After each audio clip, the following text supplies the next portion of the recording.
हाँ जी, तो देखो बेटा ये न्यूमेरिकल है, आपको दे रखा है क्या, 6 gram acetic acid is dissolve in, है ना, 250 ml of aqueous solution at 27 degree Celsius, then calculate the osmotic pressure of the solution, और आर की वैल्यू आपको गिवन दे रखी है इस टाइप से।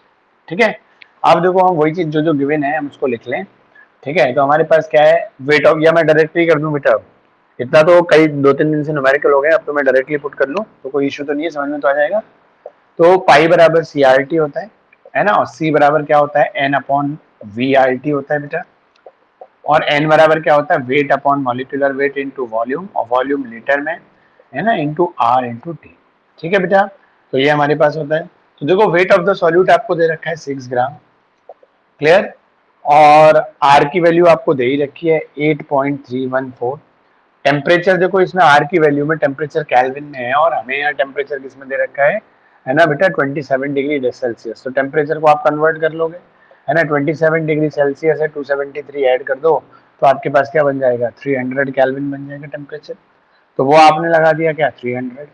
अब मॉलिक्यूलर वेट, एसिटिक एसिड का बेटा मॉलिक्यूलर वेट आप निकालोगे, है ना, तो देखो कार्बन का 12 होता है, 3 हाइड्रोजन के 3 हो गया बेटा, फिर कार्बन का 12 प्लस ऑक्सीजन का 16, अगेन ऑक्सीजन का 16 और 1, इनको ऐड करोगे तो ये क्या आ जाएगा 16। ठीक है, 60 सॉरी। ठीक है, तो ये 60 लगा दिया। वॉल्यूम आपको कितना दे रखा है, 250 ml, और ml में दे रखा है तो ऊपर 1000 से क्या कर दो मल्टीप्लाई।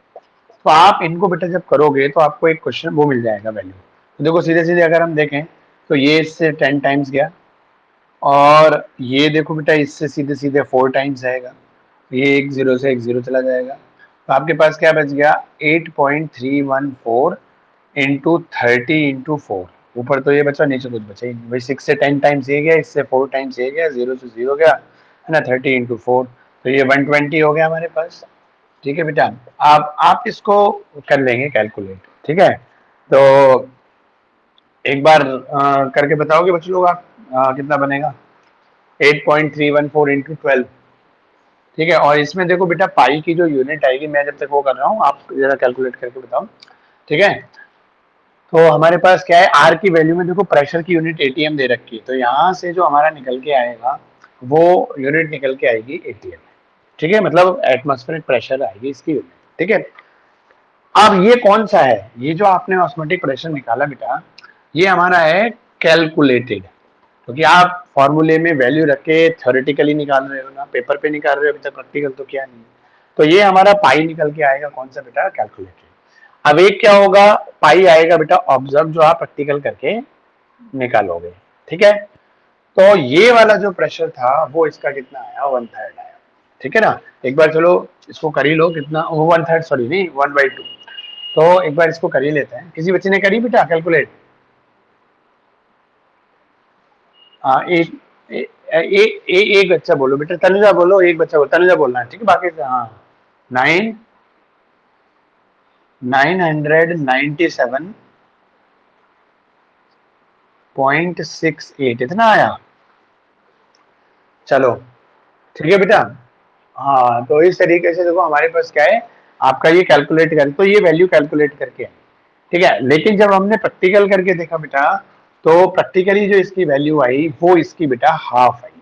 ठीक है, तो प्रैक्टिकली मतलब जो वैल्यू आपको यहाँ मिली बेटा, मतलब जिसका हाफ निकाल के देखो तो हमारे पास कितना बनेगा, 2 4 ज़ा, है ना, और 2 9 ज़ा 18, और 2 8 ज़ा 16, और 16 और 4, तो वहां पे जो वैल्यू मिली बेटा प्रैक्टिकली वो आपको 498.84 एटीएम मिली। ठीक है बेटा, तो देखो हमने ये जो प्रैक्टिकली वैल्यू है बेटा, वो वैल्यू कैलकुलेटेड वैल्यू के मतलब सॉरी, हाँ कैलकुलेटेड वैल्यू के क्या मिली, आधी मिली। तो जैसे कल K2SO4 के न्यूमेरिकल में क्या हो रहा था, हम थ्योरेटिकली निकाल रहे थे तो 1.7 इंटू 10⁻³ आ रही थी, लेकिन प्रैक्टिकली जब करके देखा तो 5.17 मतलब 5.2 इंटू 10⁻⁷ है, तो उससे 3 टाइम्स आ रही थी प्रैक्टिकली वाली। ऐसे यहाँ पर प्रैक्टिकली वाली इसकी क्या आ रही थी बेटा, आधी आ रही थी। ठीक है बेटा, जो हमने निकाल के देखी उसके आधी आ रही थी। क्लियर, तो ऐसा क्यों हो रहा है, और ऐसा एक जगह नहीं, है ना, जैसे कई ऐसे थे बेटा हमारे सॉल्यूशंस, भाई डिफरेंट डिफरेंट सॉल्यूट को घोल के क्या बनाए गए थे, सॉल्यूशन बनाए गए थे, डिफरेंट डिफरेंट सॉल्यूशन, जैसे मान लो शुगर का सॉल्यूशन है, NaCl का सॉल्यूशन है ना, मान लो पानी में बेंजीन डिसॉल्व कर दिया है, पानी में ईथर डिसॉल्व कर दिया, तो डिफरेंट डिफरेंट सॉल्यूट थे। ठीक है, मतलब इन्होंने क्या करा, साइंटिस्ट लोगों ने एक बार प्रैक्टिकल करके देखा कि पानी को एज ए सॉल्वेंट ही रखा, मान लीजिए सबका सॉल्वेंट क्या है, पानी, बस सॉल्यूट बदलते गए, ठीक है ना। जैसे मान लो K2SO4 डाला पानी में, NaCl डाला, CaCl2 डाला, क्लियर पॉइंट है ना, एसिटिक एसिड डाला, इथाइल अल्कोहल डाला, ईथर डाला, ठीक है बेटा, इस तरीके से, या ग्लूकोज, फ्रक्टोज, माल्टोज, है ना, प्रोटीन वगैरह, ये सब चीजें मिक्स करी, पॉलीमर मिक्स किया, तो इन्होंने इस तरीके से, लेकिन सबका सॉल्वेंट क्या रखा, वाटर। तो इन्होंने ऐसे डिफरेंट डिफरेंट सॉल्यूशंस बना के जब बेटा ये काम किए कि कैलकुलेटेड वैल्यू निकाली कॉलिगेटिव प्रॉपर्टीज की और प्रैक्टिकल वैल्यूज निकाली, तो दे फाउंड कि some of the solution having the same values of both, ठीक है ना। जैसे और किस किस की सेम मिली, जैसे glucose, fructose, maltose, lactose, starch, cellulose, ठीक है ना बेटा, पॉलीमर्स, प्रोटीन, विटामिन, ठीक है, इन सब में क्या हो रहा था कि जो हमारी कैलकुलेटेड वैल्यू आ रही थी वही प्रैक्टिकली आ रही थी, यहाँ पे कोई चेंज नहीं मिल रहा था। जैसे आपने भी देखो, है ना, मैंने अब तक जितने आज और कल के न्यूमेरिकल छोड़ दो, उससे पहले जितने न्यूमेरिकल निकाले वहां पर ये इश्यू ही नहीं था, ठीक है ना। और उन सब में यही सब बेटा एज ए सॉल्यूट थे। आप देखो कल से पहले वाले जितने क्वेश्चन थे, आप घर पे दोबारा करके देखना, आपको एज ए सॉल्यूट कौन कौन मिलेगा, यही ग्लूकोज, है ना, और सुक्रोज, लैक्टोज, माल्टोज, है ना, स्टार्च, पॉलीमर, प्रोटीन, समझ में आया नहीं, आप देख रहे हैं उनके सॉल्यूट क्या है। तो ये जो, और देखो इनको क्या बोलते हैं हम, इनको बायोमोलिक्यूल्स बोलते हैं, नहीं ये बायो, भाई देखो ये ग्लूकोज, फ्रक्टोज, लैक्टोज, माल्टोज, ये स्टार्च, ये सब किसमें आते हैं, कार्बोहाइड्रेट में आते हैं, ठीक है। और कार्बोहाइड्रेट क्या होता है, एक बायोमोलिक्यूल होता है, क्लियर। पॉलीमर्स होते हैं लॉन्ग चेन कार्बन के जो कंपाउंड्स होते हैं वो पॉलीमर्स होते हैं, ठीक है ना।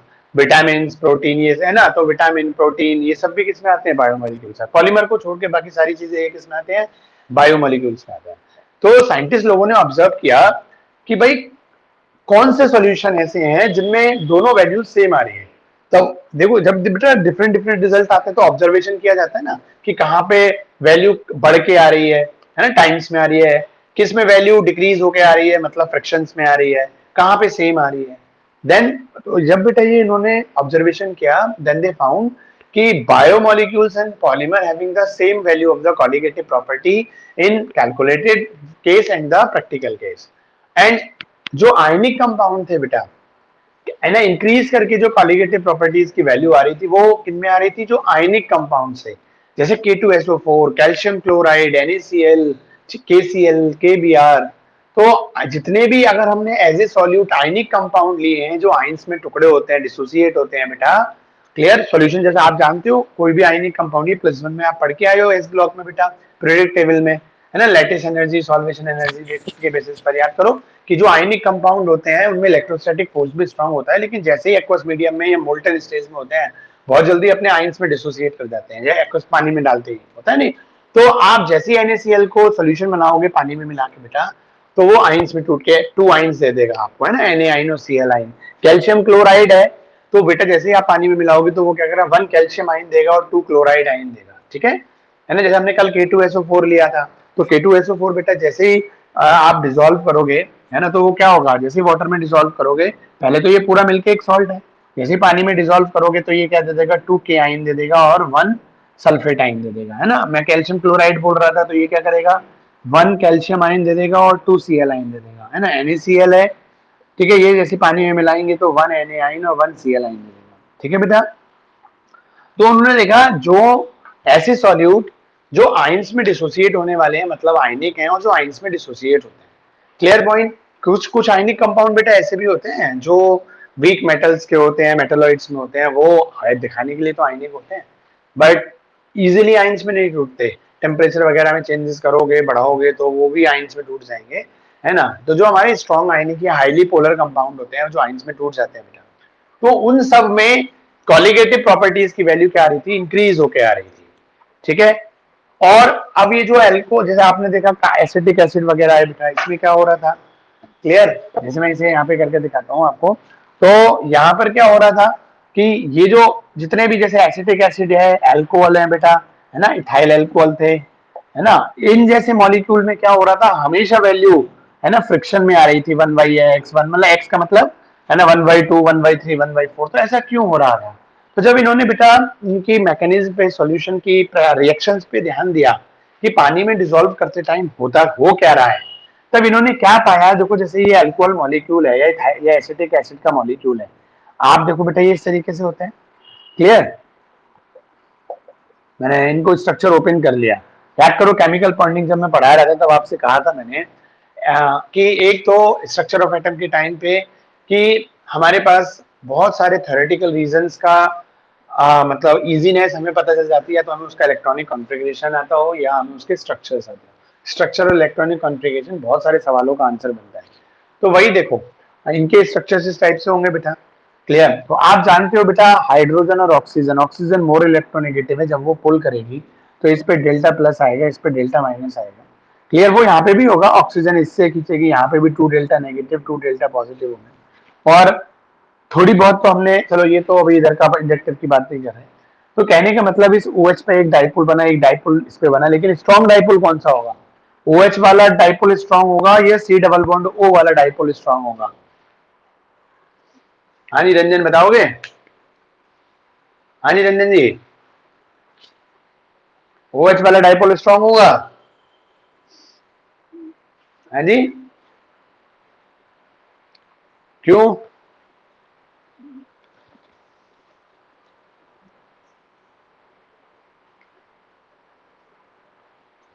हाँ, O के साथ साथ इंपॉर्टेंट हाइड्रोजन का भी है बेटा। केमिकल बॉन्डिंग में एक टॉपिक आता है हाइड्रोजन बॉन्डिंग, कि जब हाइड्रोजन फ्लोरीन से जुड़े, ऑक्सीजन से जुड़े या नाइट्रोजन से जुड़े, तो हाइड्रोजन तो सबसे लीस्ट, मतलब सबसे ऐसा है कि जो कोई भी खींच ले अपने इलेक्ट्रॉन खिंचवा देता है, और वो फ्लोरीन, ऑक्सीजन और नाइट्रोजन फर्स्ट और सेकंड और थर्ड नंबर के इलेक्ट्रॉन बहुत तेजी से खींचते हैं।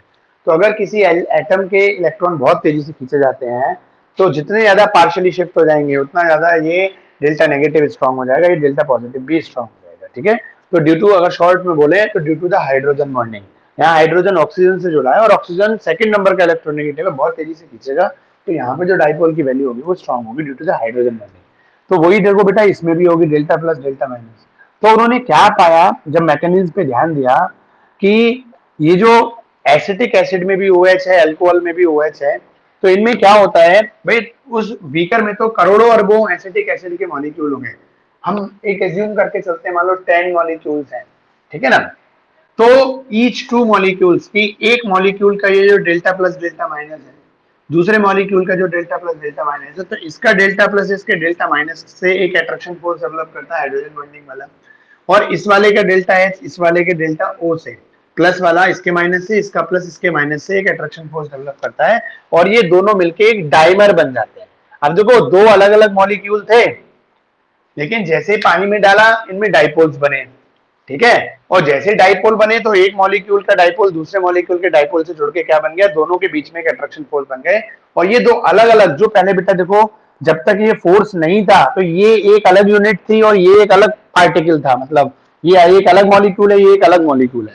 लेकिन due to the hydrogen bonding क्या हुआ बेटा, इनमें एक अट्रैक्शन फोर्स डेवलप हुआ, दोनों मिलके एक बन गया, जिसको डाइमर बोलते हैं।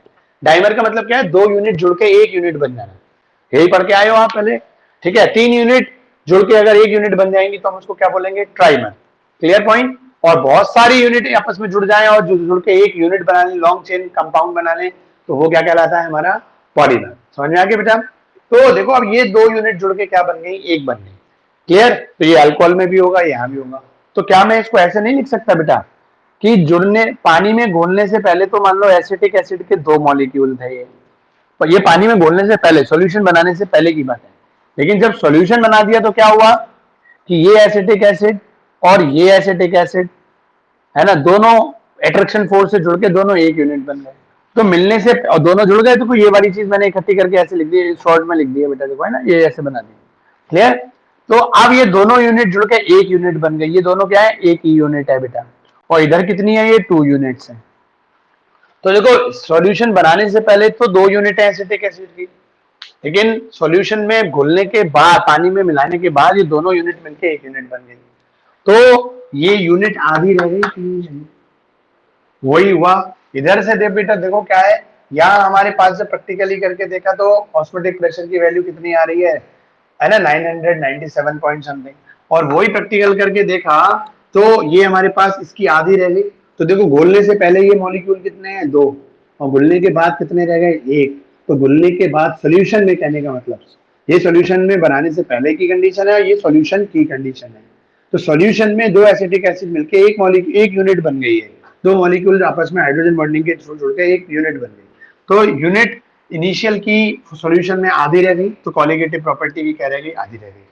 ठीक है, ऐसी देखो वहां क्या था, जो इधर बता देता हूं शॉर्ट में, यहां देख लो K2SO4, पहले ये 2K आयन और 1 सल्फेटाइन आपस में जुड़े हुए हैं इलेक्ट्रोस्टैटिक फोर्स से, तो पहले तो वो एक ही यूनिट है, ठीक है ना बेटा।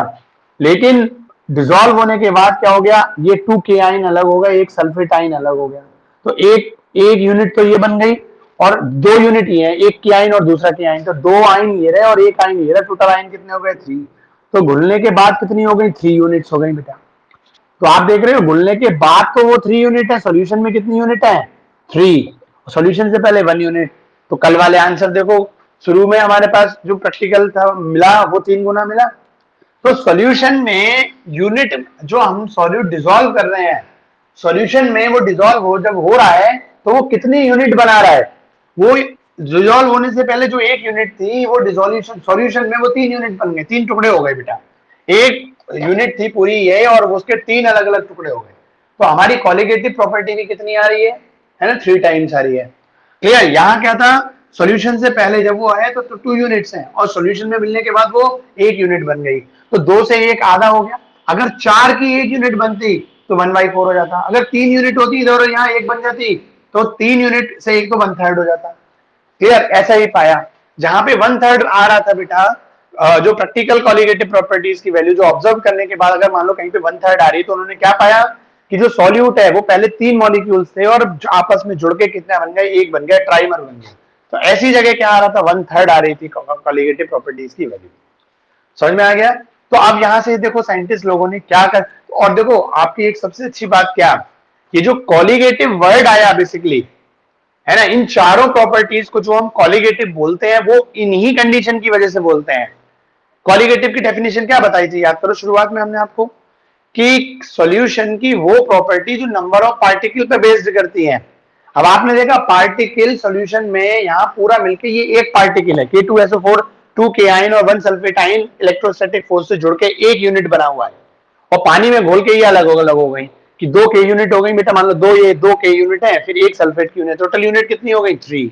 तो सॉल्यूशन में 3 टुकड़े हैं, तो टुकड़ों, नंबर ऑफ टुकड़ों पे डिपेंड करा, टुकड़ों को अगर हम केमिस्ट्री बोले एंटिटीज बोलते हैं, है ना, पार्टिकल्स भी बोल सकते हैं माने, लेकिन एंटिटीज। तो घुलने से पहले एक एंटिटी है, घुलने के बाद 3 एंटिटी हो गई, तो कॉलिगेटिव प्रॉपर्टी की वैल्यू भी 3 गुना हो गई, नहीं हो गई। यहाँ घुलने से पहले 2 एंटिटी है, घुलने के बाद एक एंटिटी हो गई, आधी रह गई एंटिटी, तो कॉलिगेटिव प्रॉपर्टी की वैल्यू भी क्या रह गई, आधी। तो सॉल्यूशन की वो प्रॉपर्टी जो नंबर ऑफ पार्टिकल्स पे डिपेंड करे, नंबर ऑफ एंटिटीज पे डिपेंड करें। यहां से बेटा जब तक ये बात हमें पता नहीं थी, जब तक ये प्रॉब्लम नहीं आई थी, तब तक इन चारों को कॉलिगेटिव प्रॉपर्टी नहीं बोला जाता था। और पता है सबसे बड़ी हमारी पढ़ाई की दिक्कत क्या है, सबसे पहले डेफिनेशन पढ़ा देते हैं कॉलिगेटिव प्रॉपर्टीज।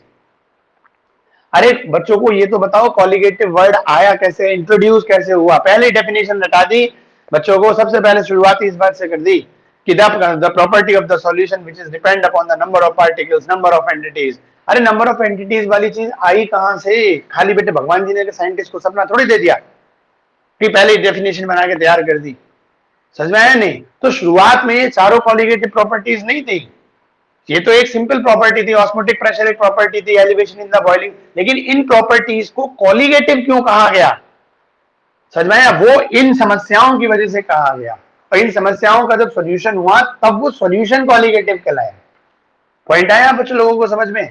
तो यहां से क्या हुआ, इन्होंने जब ये देखा कि ये काम केवल जो वैल्यूज हो रही है प्रैक्टिकल, केवल इन 4 की ही बदल रही है और किसी में नहीं बदल रही, सॉल्यूशन की बहुत सारी प्रॉपर्टीज हैं उनमें टुकड़ों का कोई असर नहीं पड़ रहा, तो टुकड़े है ना बनने पर या टुकड़े बन के मतलब डिफरेंट, मतलब पार्टिकल्स चाहे वो जैसे 1 से 3 हुए, 1 से 4 हुए, या 4 का 1 हुआ, 2 का 1 हुआ, समझ आए, इस बात का असर केवल इन 4 प्रॉपर्टीज पे डिपेंड करा। इसीलिए इन 4 प्रॉपर्टीज को क्या बोला गया, ये 4 प्रॉपर्टीज ऐसी होती हैं जो नंबर ऑफ पार्टिकल्स पे डिपेंड करती है, पार्टिकल बढ़ेंगे तो प्रॉपर्टी बढ़ेगी, है ना, कॉलिगेटिव। तो समझ में आ गया। और पार्टिकल घटेंगे, जैसे देखा 2 से 1 हो गया तो वैल्यू भी क्या हो गई, ऑस्मोटिक प्रेशर की कम हो गई। इसलिए इन 4 प्रॉपर्टीज को क्या बोला गया, कॉलिगेटिव प्रॉपर्टीज बोला गया। और वहां देखो जैसे पॉलीमर होता है वो हमेशा वो लॉन्ग चेन ही रहता है, ग्लूकोज मॉलिक्यूल को पानी में घोलोगे और ना तो उसके टुकड़े होंगे ग्लूकोज के, ना वो एसोसिएशन होगा, इसको बोला जाता है देखो डिसोसिएशन, इनको बोला जाता है एसोसिएशन। तो ग्लूकोज, फ्रक्टोज, लैक्टोज, माल्टोज, इनमें बेटा ना तो एसोसिएशन होता ना बेटा इनमें डिसोसिएशन होता। क्लियर है पॉइंट, आ गया समझ में? तो इस तरीके से बेटा देखो यहां से हमारी चीज कहलाई है। तो एक चीज खत्म हुई हमारी। अब देखो बेटा वॉल्ट ऑफ फैक्टर क्या होता है। तो अब वो कल किसी बच्चे ने मुझसे, हाँ रंजन, किस रंजन ने मुझसे ये पूछा था कि हमें कैसे पता चलेगा कि कहाँ पे वॉल्ट ऑफ फैक्टर या कॉलिगेटिव ये वॉल्ट ऑफ फैक्टर वाला पॉइंट आएगा। तो अब पहले वॉल्ट ऑफ फैक्टर तो सीखते हैं क्या होता है। तो बेटा आपने देखा वॉल्ट ऑफ फैक्टर एक्चुअली क्या चीज है। वॉल्ट ऑफ फैक्टर वो चीज है जो आपको ये बताता है कि कॉलिगेटिव प्रॉपर्टीज की वैल्यू ये आनी चाहिए थी लेकिन ये मिली। तो ये जो डिफरेंस है ना, ये इसका कितना हो गया, आधा हो गया। तो आधा जो हुआ that is van't Hoff factor. समझ में आया? वॉल्ट ऑफ फैक्टर क्या है, कॉलिगेटिव प्रॉपर्टीज की वैल्यू इतनी मिलनी चाहिए थी, इतनी मिली। तो जो डिफरेंस आ रहा है, जो रेशियो में चेंजेस आ रहे हैं, that ratio changes is called van't Hoff factor. देखो आप मैथमेटिक्स पढ़ो, आप मैथमेटिक्स में फैक्टराइजेशन करते थे, क्या होता था, आप उसके फैक्टर्स बनाते थे, दो फैक्टर मान लो, दो फैक्टर आपने, है ना, जैसे क्वाड्रेटिक इक्वेशन होती थी, है ना, तो उसमें हमारे दो फैक्टराइजेशन आते थे, समझ रहे हैं? तो वो फैक्टराइजेशन क्या करते हैं, वो टुकड़े बताता है ना। तो वही चीज यहां पर है कि ये इसका कितना गुना हो गया, मतलब कॉलिगेटिव प्रॉपर्टीज की वैल्यूज इतनी आनी चाहिए थी, इतने गुनी आई, 2 टाइम्स 3 टाइम्स 4 टाइम्स मिली, या 1/2 1/4 इतनी मिलनी चाहिए थी जी, 1/4 मिली, 1/2 मिली, 1/3 मिली। तो जो एक्चुअल वैल्यू आनी चाहिए थी और जो मिली, इन दोनों का जो रेशियो में डिफरेंस होता है that is called van't Hoff factor. ठीक है, और ये कहां कहां मिलेगा आप बताओ? जैसे glucose, fructose, lactose, maltose, protein, vitamin, polymer, इनमें कोई चेंजेस नहीं आता। ठीक है, नहीं, इनकी कॉलिगेटिव प्रॉपर्टीज में कोई चेंजेस नहीं आया, तो यहां पे हमारा वॉल्ट ऑफ फैक्टर लगेगा ही नहीं। समझ में आ गया नहीं बेटा? और जो आयनिक कंपाउंड है, जो घोलने के बाद आयंस में डिसोसिएट हो जाते हैं, जहां पार्टिकल्स बढ़ गए, तो देखो मतलब कहने का सॉल्यूट पे डिपेंड करेगा। अगर सॉल्यूट के डिसोल्यूशन बनाने से पहले और सॉल्यूशन बनाने में, सॉल्यूशन में पार्टिकल्स की संख्या सेम है, तो उसका ना एसोसिएशन हो रहा ना डिसोसिएशन हो रहा, तो कॉलिगेटिव प्रॉपर्टीज सेम आएगी, वहां पे कोई वॉल्ट ऑफ फैक्टर नहीं लगेगा। ठीक है, और अब वॉल्ट ऑफ फैक्टर समझ में आ गया क्या हो गया, कि कॉलिगेटिव प्रॉपर्टीज का जो डिफरेंस होता है, वो रेशियो में जो डिफरेंस होता है, डिफरेंस तो एक होता है घटाना, घटाना नहीं, रेशियो में डिफरेंस। समझ में आया नहीं? क्लियर पॉइंट, वो रेशियो वाला डिफरेंस होता है that is called van't Hoff factor. अभी तो टाइम हो रहा है, अभी 9:15 हो रहा है, 9 है ना, तो कल आपको बेसिकली वॉल्ट ऑफ फैक्टर के 3 फॉर्मूले होते हैं, एक इसमें एबनॉर्मल मॉलिक्यूलर मास होता है, कल इसको डिफाइन करेंगे पहले, ठीक है ना? ठीक है, अभी तो वो चीजें हैं, तो पॉइंट एक आप अपना समझे। और जहां पे बेटा सॉल्यूट के मॉलिक्यूल सॉल्यूशन में घोलने के बाद जुड़ जाते हैं आपस में, इसको बोलते हैं एसोसिएशन। तो जहां मॉलिक्यूल्स का सॉल्यूशन में, सॉल्यूशन बनाने पर एसोसिएशन हो जाए या डिसोसिएशन हो जाए, वहां पे कॉलिगेटिव प्रॉपर्टीज की वैल्यू अलग मिलेगी, चाहे टाइम्स में मिले चाहे फैक्टर्स में मिले। ठीक है बेटा, तो वहां वहां वॉल्ट ऑफ फैक्टर यूज में आता है, वहां वहां एबनॉर्मल मॉलिक्यूलर मास यूज में आता है। क्लियर? और जहां जहां सेम रहता है वहां वहां हमारी कॉलिगेटिव प्रॉपर्टीज की वैल्यूज नहीं बदलती, सेम आती है घोलने के बाद, तो पार्टिकल भी सेम रहते हैं, इसलिए वहां पे कोई वॉल्ट ऑफ फैक्टर नहीं लगता। ठीक है, तो अब ये वॉल्ट ऑफ फैक्टर क्या होता है, इसको हम किस किस तरीके से निकाल सकते हैं, इसके 3 तरीके होते हैं निकालने के बेटा। ठीक है ना बेटा, ये सब चीजें, और एसोसिएशन का केस, डिसोसिएशन का केस, एबनॉर्मल मॉलिक्यूलर मास, कल हम पूरा थ्योरेटिकली वो वाला पार्ट लेंगे। ठीक है बेटा, चलो। हाँ जी बताओ, अगर किसी बच्चे को यहाँ पे अभी तक आज वाले लेक्चर में कुछ पूछना हो तो बताओ। ठीक है, नहीं नहीं तो क्विट करके अपनी इंग्लिश की क्लास में जा सकते हो। जिसको पूछना हो वो बस पूछ ले, बाकी अपनी क्विट करो और इंग्लिश की क्लास।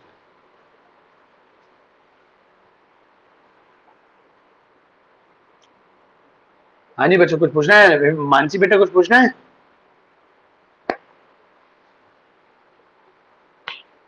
चलो ठीक है, उससे भी कह दिया करो वो भी आ जाए। जयेश एक ही दिन आया था बस, जिस दिन क्लास स्टार्ट हुई थी, ना वो आता है ना उसका दोस्त भी एक आध बार आया बस।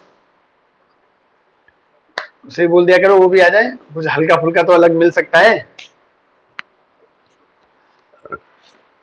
चलो कोई नहीं। हाँ रंजन बेटा बताओ, कुछ पूछना है?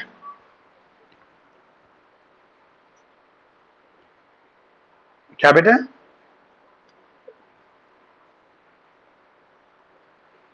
तो व्हाट्सएप पे एक बार वो क्वेश्चन भेज देना मुझे, ठीक है ना? हाँ बोलो बोलो, बोलो बाकी बच्चे बेटा अपनी इंग्लिश की क्लास कर लो। हाँ बताओ, तुम बताओ बेटा रंजन।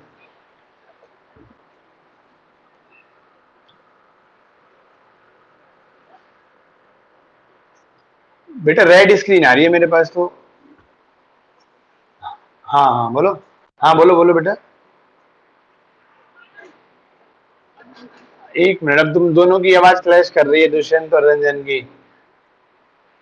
हाँ जी, तो पहले एक बार रंजन को जाने दो, दुष्यंत फिर पूछ लेना। फिर दोनों की आवाजें क्लैश कर रही है। हाँ बताओ रंजन।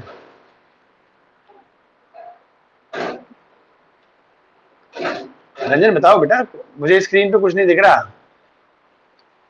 ये जो तुम किताब दिखा रहे हो, ये ब्लर आ रही है उस पे, स्क्रीन पे। तभी कह रहा हूँ एक बार फोटो खींच के भेज देना, कोई इश्यू नहीं है। इस पे स्क्रीन पे ब्लर आ रहा है, वो हिल रहा है ना, तो उसकी वजह से ब्लर आ रहा है। हाँ दुष्यंत बताओ बेटा। हाँ तो फोटो खींच के भेजो। हाँ फोटो खींच के भेज दे बेटा। अरे बेटा ऐसे, हाँ चल, तेरा तब भी थोड़ा बहुत सही दिखा, उसका रंजन का तो। हाँ ये कल आएगा ये वाला चिंता मत कर, ये वाला सवाल ये मैंने एसोसिएशन वाला ही तो है ना, ये वांट ऑफ फैक्टर एसोसिएशन पे बेस्ड ही है ना, ये चीजें कल आएंगी, इसका बेसिक थ्योरी कल पढ़ाऊंगा। ठीक है, देख ऊपर लिख ही रहा है, देख वांट ऑफ फैक्टर टेबल के ऊपर ही लिख रहा है ना। हाँ तो कल वांट ऑफ फैक्टर को डेप्थ में पढ़ाऊंगा। ठीक है नहीं, और abnormal molecular mass want of factor, तब तेरी ये वाली समस्या दूर हो जाएगी, नहीं हो तो फिर पूछ लेना। चल बेटे ठीक है। हाँ जी सौरभ, कुछ पूछना है? हाँ ना बेटा, तेरा दिखाई नहीं दे रहा, हाँ बता। एक मिनट, हाँ व्हाट्सएप कर दे बेटा ना, मैं बता दूंगा, कोई बात नहीं, व्हाट्सएप कर देना। हाँ दूसरा, हाँ सौरभ बता बेटा।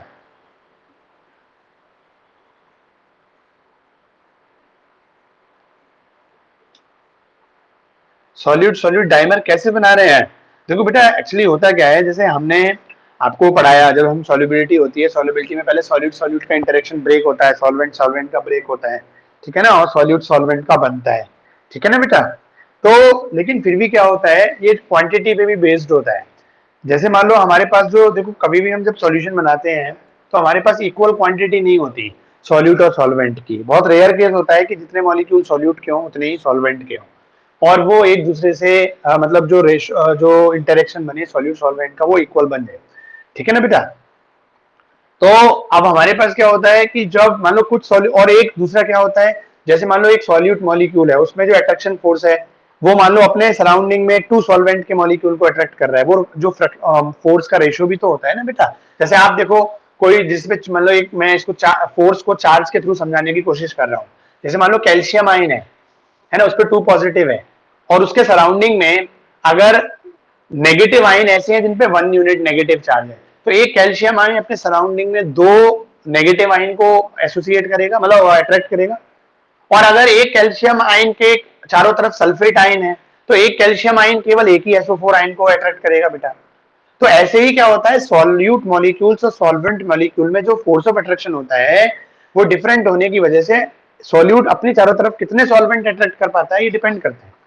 फिर क्या हो जाते हैं, कुछ रिमेनिंग बच ही जाते हैं, चाहे सॉल्वेंट के बचे चाहे सॉल्यूट के बचे, ठीक है। लेकिन और क्या होता है कि सॉल्यूट मॉलिक्यूल के का जो फोर्स ऑफ अट्रैक्शन होता है, वो सॉल्वेंट सॉल्वेंट के फोर्स ऑफ अट्रैक्शन से ज्यादा होता है। तो जो रिमेनिंग पार्ट में सॉल्यूट के वो फोर्स ऑफ अट्रैक्शन होता है ना, तो वो सॉल्यूट के पार्टिकल अपने सराउंडिंग में अपने से ज्यादा सॉल्वेंट पार्टिकल को अट्रैक्ट कर ही लेते हैं। तो बचेंगे कौन, सॉल्यूट सॉल्यूट ही बचेंगे बेटा। तो मोस्ट ऑफ द केसेस में ये पाया गया, ठीक है नहीं, कि जो हमारे, जैसे ये मैंने कुछ दिन पहले एक दिन आई भी थी, कि रिमेनिंग सॉल्यूट सॉल्यूट के पार्टिकल जो होते हैं, जो ऑस्मोसिस स्टार्ट करी थी बेटा, कि कैसे जो, तो उसमें भी देखो मैंने एक यही पॉइंट बताया था कि पहले जो हमारे पास कंसेंट्रेटेड सॉल्यूशन होता है, उसमें जो सॉल्यूट होते हैं, है ना, वो संख्या में भी ज्यादा होते हैं और उनका फोर्स ऑफ अट्रैक्शन भी ज्यादा होता है। तो पहले तो वो अपने वाले सॉल्वेंट को अट्रैक्ट करते हैं, फिर जो रिमेनिंग अट्रैक्शन फोर्स बच जाता है सॉल्यूट पार्टिकल, वो दूसरे तरफ वाले सॉल्यूशन में से खींचते हैं, फिर फोर्स लगाते हैं। समझ में आया नहीं? तो ये एक रेशियो बेस्ड चीजें होती है बेटा, ठीक है ना। हाँ जी सौरभ, ठीक है। चलो, और बुक्स वो जो लाइक लेके आया था उनसे पढ़ रहा है? हाँ तो करना, अभी बस 1-2 दिन में ये क्वांटम फैक्टर का और हो जाएगा, फिर सारे न्यूमेरिकल कर सकते हो, सही ना। चलो ठीक है, चलो क्विट कर दो बेटा, दुष्यंत शुभम, और ठीक है बेटा, शुभम क्विट करो बेटा। ठीक है बेटा, ओके। हाँ हाँ हाँ, ठीक है ठीक है। हाँ हाँ ठीक है, वेट कर। शुभम बेटा वेट करो बेटा। शुभम कुछ पूछना है?